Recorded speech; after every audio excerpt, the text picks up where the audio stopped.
अस्सलाम वालेकुम स्टूडेंट। आपके सामने एक्सरसाइज 4.4 है। उम्मीद है आप लोगों की 4.3 कंप्लीट हो चुकी होगी इंशाल्लाह। ये सिंपल आप लोगों का क्लास 7 और 8 का रिवीजन है, जो आप लोग प्रीवियस क्लासेस में अलजेब्रिक एक्सप्रेशन की एडिशन, सब्ट्रैक्शन, मल्टीप्लिकेशन और डिवीजन प्रीवियस क्लास में सीख चुके हैं। क्योंकि आप लोगों का ये बेसिक फंडामेंटल ऑपरेशंस होते हैं अलजेब्रिक एक्सप्रेशन के, तो इनको आपको आना ज़रूरी है। इसलिए इसका रिवीजन के तौर पर उन्होंने एक्सरसाइज 4.4 आपके सिलेबस में इंक्लूड किए हैं, ताकि आपका रिवीजन हो सके। जैसा कि आप जानते हैं, एडिशन एक साथ दो से ज्यादा टर्म्स का किया जा सकता है। इसीलिए अगर आप गौर से देखें तो यहाँ पर तीन टर्म्स आपस में ऐड करनी है। A square minus A B plus 2bc plus 3c square, ये एक मल्टीनोमियल है। फिर एक और मल्टीनोमियल है 2ab plus B square minus 3bc minus 4c square, ये दूसरी मल्टीनोमियल है। एंड ये एक और तीसरी मल्टीनोमियल है A B minus 4bc plus C square minus A square. बहुत आसान है। किसी भी एक टर्म को ऊपर रखिएगा और फिर उसके नीचे दूसरी टर्म इस तरह रखिएगा कि लाइक टर्म के नीचे लाइक टर्म अरेंज हो। याद रहे, लाइक टर्म का फैसला वेरिएबल और उसकी एक्सपोनेंट से होता है। Variable should be same, exponent should be same, तब वो लाइक टर्म्स कहलाती हैं। लाइक टर्म के नीचे लाइक टर्म सेट करेंगे, और जो उसके according to their sign, to same sign always add together and to different sign always subtract together. ये आपका प्रीवियस क्लास का रिवीजन है, और ये इसके अकॉर्डिंग आपने ये एक्सरसाइज शुरू कर रहे हैं। मैं इस एडिशन के सिर्फ एक क्वेश्चन आपके सामने करूंगी, इंशाल्लाह आपको उससे समझ में आ जाएगा। बाकी आप पार्ट 2 और पार्ट 3 एज अ प्रैक्टिस आपने घर पे खुद करना है। इसी तरह से सब्ट्रैक्शन के लिए भी मैं तीन में से कोई सा एक पार्ट आपके सामने सॉल्व करूंगी, और फिर प्रैक्टिस के तौर पे बकिया दो रिमेनिंग पार्ट्स आपने खुद सॉल्व करने होंगे, जिसके लिए आपको परेशान होने की जरूरत नहीं है। ये आपके सामने एक्सरसाइज 4.4 का क्वेश्चन नंबर 1 का मैं पार्ट 1 नोट कर रही हूँ आपके सामने। ऐड करना है सिंपली। ऐड करने के लिए मैंने अभी आपको बताया है, कोई सी एक टर्म ऊपर रखेगा। ए स्क्वायर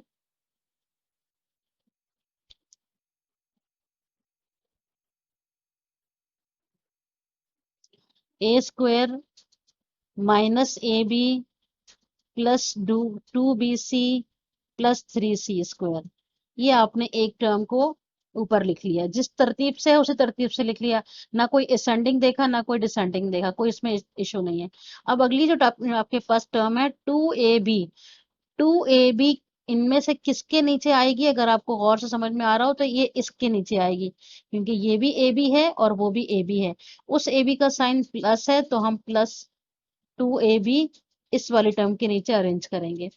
फिर प्लस का बी स्क्वायर है, हमारे पास इस ऊपर वाली टर्म में कहीं बी स्क्वायर नहीं है, इसलिए हम उसको लास्ट में सबसे अलग लिखेंगे। क्योंकि कोई इसकी जैसी लाइक टर्म नहीं है, इसलिए हम इसको इसके किसी के नीचे नहीं लिख सकते थे। उसके बाद नेक्स्ट टर्म है -3bc।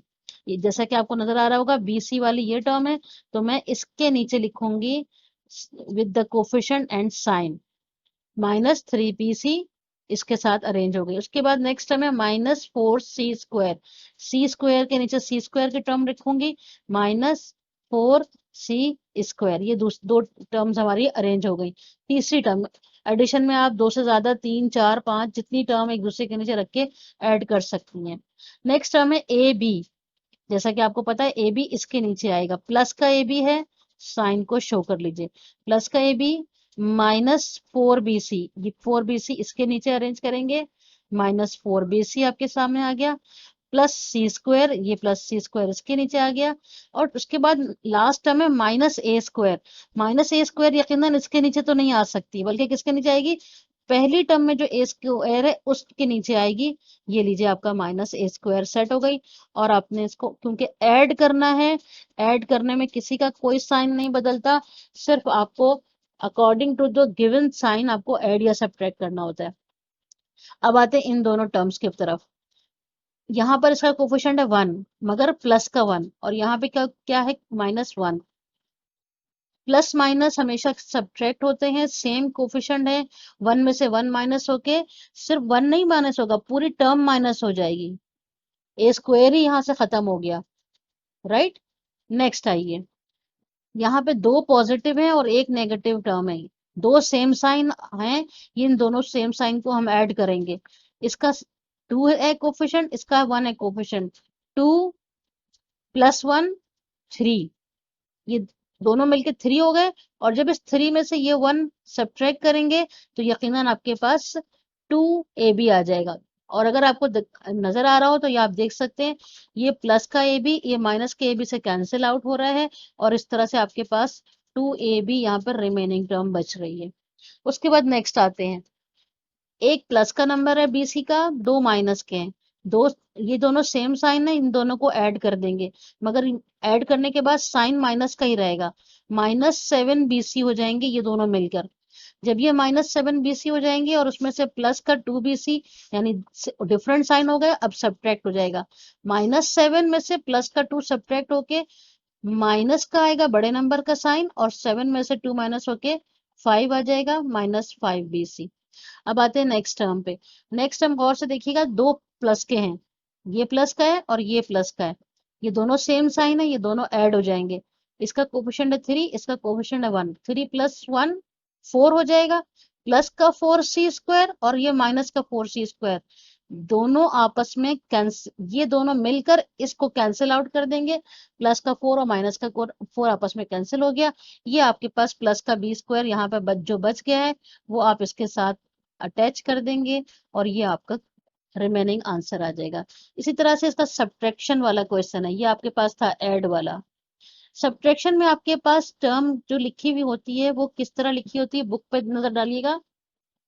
Subtract this multinomial from this multinomial. अब यहाँ पर हमें किस टर्म को ऊपर रखना है और किस टर्म को नीचे रखना है, ये बहुत इंपॉर्टेंट बात है।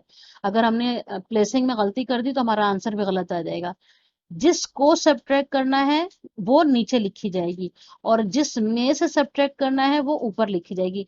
ये फ्रॉम का मतलब ही है में से, यानी इस में से इसको सब्ट्रैक्ट करना है। तो ये वाली जो हमारी टर्म है 6x² - 3x5 + 2x4 + 3x³ + 6, ये हम ऊपर लिखेंगे। दो तरीके हो सकते हैं, या तो आप इसको डिसेंडिंग ऑर्डर में सेट कर लें, यानी सबसे हाईएस्ट पावर, फिर उससे कम पावर, फिर उससे कम, फिर उससे कम, और लास्ट में ये कांस्टेंट नंबर, या तो जैसी है एज इट इज आप उसको उतार लें, और बस लाइक टर्म कर ख्याल रखिएगा कि x² के नीचे x² की टर्म ही अरेंज कीजिएगा। मैं आपको इस वक्त बगैर डिसेंडिंग ऑर्डर किए जैसी टर्म है वैसी ही लिख रही हूँ। 6x² - 3x5 + 2x4 + 3x³ + 6, ये मैंने ऊपर लिखी टर्म, क्योंकि इसमें से सब्ट्रैक्ट करना है। अब जो सब्ट्रैक्ट करना है वो कौन सी टर्म है, 4x5। ये जो 4x5 है ये मैं इस वाली टर्म के नीचे लिखूंगी यकीनन, क्योंकि x5 वाली टर्म के नीचे x5 लिखूंगी। प्लस का 4x5 है तो मैंने प्लस का साइन यहाँ पे शो कर दिया, +4x5 - 3x³, x³ के नीचे x³ की टर्म लिख दी मैंने। ठीक, उसके बाद +x4, ये लीजिए x4 के नीचे x4 की टर्म लिख लीजिए। उसके बाद -6x², x² के नीचे x² की टर्म लिख अरेंज कर दी। अब ये क्योंकि सब्ट्रैक्शन है तो सब्ट्रैक्शन में जिस टर्म को सब्ट्रैक्ट किया जाता है उन सबके साइन को पलट दिया जाता है। माइनस हो तो प्लस कर देते हैं, प्लस हो तो माइनस कर देते हैं। ये लीजिए, ये माइनस था प्लस कर दिया, ये प्लस था ये माइनस कर दिया, ये भी प्लस है ये माइनस हो जाएगा, ये माइनस है ये प्लस हो जाएगा। जैसे ही हम साइन पलटेंगे हमारा पुराने वाले साइन से कोई ताल्लुक नहीं रहेगा, याद रखिएगा ये बात। अब हम कंसिडर करेंगे चेंजिंग साइन को, और जिसमें से सब्ट्रैक्ट करें उसके ओरिजिनल साइन को। इसका ओरिजिनल साइन भी प्लस है, इसका चेंजिंग साइन प्लस है, दोनों सेम साइन है, आपस में ऐड हो जाएंगे और 12x² आ जाएगा। नेक्स्ट टर्म पे आइए, इसका ओरिजिनल साइन माइनस है, ये तो तब्दील नहीं होगा, ये तब्दील होके प्लस से माइनस हो गया है। अब ये जैसे ही माइनस हुआ है पुरान प्लस को भूल जाइए, अब ये दोनों सेम साइन हो गए, सेम साइन हो गए तो यकीनन ऐड होंगे, और ये ऐड होके माइनस का 7x5 आ जाएगा। ऐड जरूर होगा लेकिन साइन माइनस का ही रहेगा। अब यहाँ पर आइए, ओरिजिनल साइन है प्लस, चेंजिंग साइन है माइनस, दो डिफरेंट साइन है, डिफरेंट साइन हमेशा सब्ट्रैक्ट होते हैं। 2 बड़ा है 1 छोटा है, तो 2 में से 1 सब्ट्रैक्ट होके प्लस का 1 बचेगा। कोफिशिएंट 1 दिखाते नहीं है इसलिए सिर्फ प्लस का x² लिखा है। यहाँ पर आइए, x³ वाली टर्म, ये प्लस है, ये चेंज होके भी प्लस हो गया, टू सेम साइन है, ऐड हो जाएंगे और साइन भी प्लस का होगा, 3 और 3 प्लस होके याद रखिए सिर्फ कोफिशिएंट ऐड होते हैं, पावर के ऐड होने का कोई ताल्लुक नहीं है इसमें, ना ऐड होते हैं ना सब्ट्रैक्ट होते हैं। और ये हमारा लास्ट में जो कांस्टेंट वैल्यू थी, क्योंकि इसकी जैसी कोई टर्म नहीं थी इसलिए ये एज इट इज रहा, और ये हमारा आंसर कंप्लीट हो गया। ये चीजें हमारे आगे डिवाइड में काम आएगी, ये इसको अच्छी तरह से प्लीज समझ लीजिएगा। Thank you.